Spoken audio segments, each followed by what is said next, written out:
Assalamualaikum warahmatullahi wabarakatuh. Perkenalkan nama saya Brenda Agustika Sandra dengan NIM 4422300185. Di sini saya ingin mempresentasikan tentang fenomena penggunaan bahasa pergaulan di Indonesia.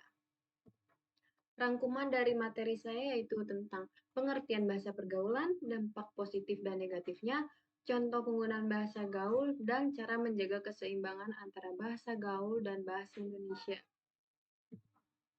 Yang pertama itu ada bahasa pergaulan. Bahasa pergaulan atau yang lebih dikenal sebagai bahasa gaul merupakan bentuk bahasa informal yang digunakan dalam lingkungan sehari-hari, terutama di kalangan remaja dan anak muda. Perkembangan bahasa gaul sendiri berkembang pesat seiring dengan perkembangan teknologi dan interaksi sosial di era modern. Penggunaan bahasa gaul semakin marak terutama dalam komunikasi melalui media elektronik seperti radio, televisi, dan ponsel. Bahasa gaul seringkali berbeda dari bahasa resmi dan formal. Kata-kata baru dan istilah-istilah khas bahasa gaul terus muncul menjadi tren, apalagi di kalangan anak muda. Apa sih dampak positif dan negatif penggunaan bahasa gaul?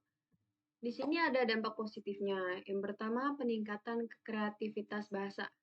Pengaruh positif bahasa gaul dapat terlihat dari inovasi bahasa yang muncul sebagai hasil dari perkembangan bahasa ini. Bahasa gaul mencerminkan dinamika perubahan sosial dan teknologi, membawakan penggayaan pada bahasa. Lalu penguatan pertemanan. Bahasa gaul mempererat hubungan pertemanan di kalangan remaja karena memiliki kode bahasa sendiri. Lalu memperkaya variasi bahasa. Bahasa gaul sebenarnya memperkaya khazanah bahasa Indonesia dengan membentuk variasi bahasa baru. Lalu dampak negatifnya yaitu pertama ada terancamnya eksistensi bahasa Indonesia.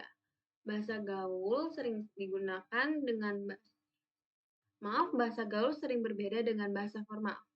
Penggunaan bahasa gaul yang berlebihan dapat mengancam eksistensi bahasa Indonesia sebagai bahasa nasional. Lalu kesenjangan pemahaman antar generasi. Penggunaan bahasa gaul dapat menyebabkan kesenjangan pemahaman antara generasi. Bahasa gaul sering digunakan oleh remaja dan anak muda, sementara generasi sebelumnya mungkin tidak familiar dengan istilah-istilah tersebut. Contohnya misal dengan anak muda berbicara menggunakan bahasa gaul dengan orang tuanya. Mungkin orang tuanya ada sedikit pemahaman bahasa yang tidak tahu. Lalu penurunan derajat bahasa Indonesia. Penggunaan bahasa gaul yang tidak tepat dan terlalu sering dapat mempengaruhi pemahaman dan penggunaan bahasa baku, terutama dalam konteks komunikasi formal. Di sini ada contoh-contoh penggunaan bahasa gaul dari percakapan sehari-hari, misalnya seperti gercep, yaitu gerak cepat, kayak caper, cari perhatian, pansos, singkatan dari penjelasan sosial, baper, singkatan membawa perasaan, dan lainnya. Lalu dari media elektronik seperti radio, bahasa gaul sering digunakan dalam acara radio, terutama di segmen yang ditunjukkan untuk anak-anak muda zaman sekarang, untuk anak-anak remaja.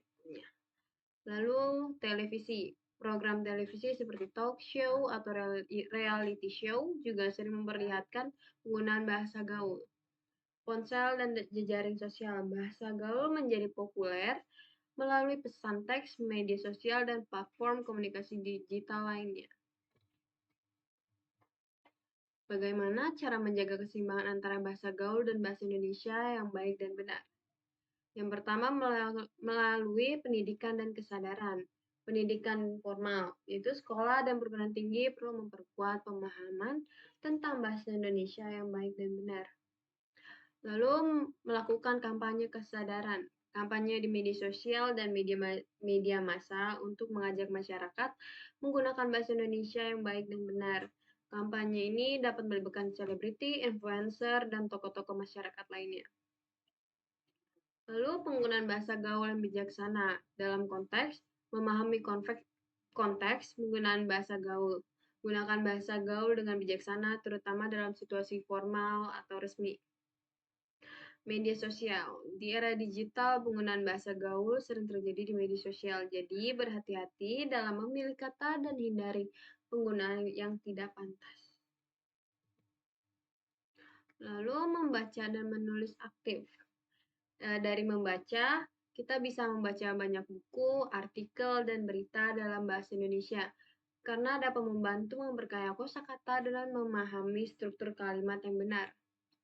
Lalu dengan menulis, kita dapat menulis secara aktif seperti membuat blog atau menulis catatan seharian, membantu memperkuat pemahaman tentang bahasa Indonesia. Lalu yang terakhir ada berpartisipasi dalam komunitas bahasa, yaitu misalnya kalau dari forum online, kita bergabung dengan forum atau grup online yang membahas tentang bahasa Indonesia. Diskusikan aturan ejaan, perbedaan kata, dan kaidah bahasa. Komunitas sastra. Kita bisa ikuti acara sastra, seminar, atau lokakarya untuk memperdalam pemahaman tentang bahasa Indonesia dan sastra Indonesia. Itu saja yang bisa saya sampaikan. Kurang lebihnya mohon maaf. Wassalamualaikum warahmatullahi wabarakatuh.